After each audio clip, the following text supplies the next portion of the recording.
Olá, meu nome é Matheus Alves Lopes, sou acadêmico do curso de Engenharia Química e hoje vou apresentar um trabalho válido pela disciplina de Controle e Automação de Processos Químicos. O trabalho é sobre o padrão IEE 802.11 em aplicações industriais.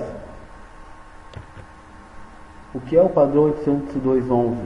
O padrão 802.11, criado em 1997, é um conjunto de padrões que define como diversos dispositivos podem se comunicar numa rede sem fio. Ou seja, nada mais é do que hoje que a gente conhece por wireless. Assim como em nossas casas, nossos escritórios, universidades, escolas, a gente tem a conexão e tem a transferência de dados através de uma rede sem fio, como por exemplo através de dispositivos Wi-Fi. Na indústria também pode existir essa opção, ou seja, hoje é possível se controlar processos, equipamentos e até mesmo realizar manutenções de equipamentos através de uma conexão sem fio. Esse padrão pode apresentar dois modos de operação, o modo por infraestrutura ou o modo ad hoc. A principal diferença desses dois modos de operação está no fato do modo por infraestrutura, diferentemente com o modo ad hoc, possuir um ponto de acesso. O que é esse ponto de acesso? Esse ponto de acesso é um dispositivo que tem por função distribuir o sinal do servidor para os equipamentos e para os PCs industriais que vão ser responsáveis por receber esses dados. A fim de se adaptar às exigências do setor, se fez necessário aperfeiçoamento do padrão 802.11. Assim, criou-se o padrão 802.11b, o padrão 802.11g e o padrão 802.11a. O 802.11b e o G atuam na mesma banda, ou seja, de 2,4 GHz, porém apresentam uma diferença na velocidade. O 802.11b apresenta algo em torno de 11 Mbps e o 802.11g de 54. Já o padrão 802.11a atua na banda de 5 GHz, porém apresenta a mesma velocidade de transferência de dados que o 802.11g. A grande limitação do uso do padrão 802.11a é que ele atua em bandas diferentes dos outros dois padrões, que também tem uso amplo na indústria. Ou seja, você não pode ter um equipamento que atua em padrões de bandas diferentes.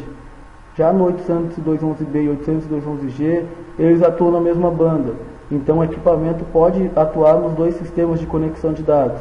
Porém, a gente teria a limitação da transferência de dados, pois o 802.11b possui uma velocidade bem menor do que o padrão 802.11g. O que é aconselhado nesses casos é a criação de uma sub-rede, ou seja, para uma mesma rede maior você teria redes menores que adotariam o padrão 802.11b e sub-redes que adotariam o padrão 802.11g. Assim você evitaria esse gargalo de velocidade por diferença nos dois padrões.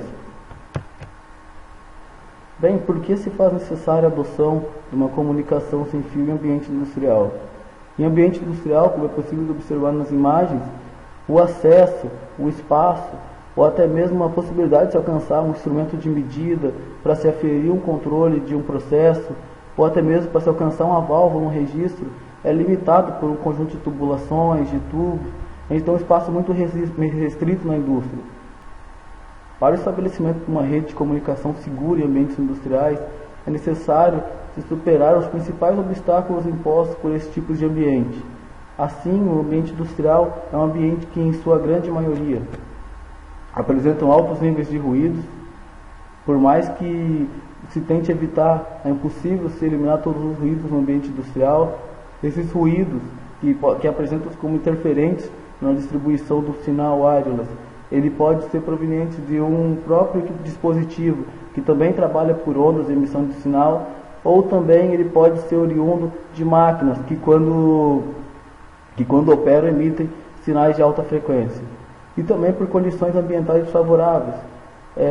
De via regra, o ambiente industrial apresenta uma alta umidade, são ambientes que podem apresentar vapores corrosivos ou até mesmo tóxicos, e esses vapores podem influenciar no equipamento que faz essa distribuição de sinal wireless, que recebe esse sinal.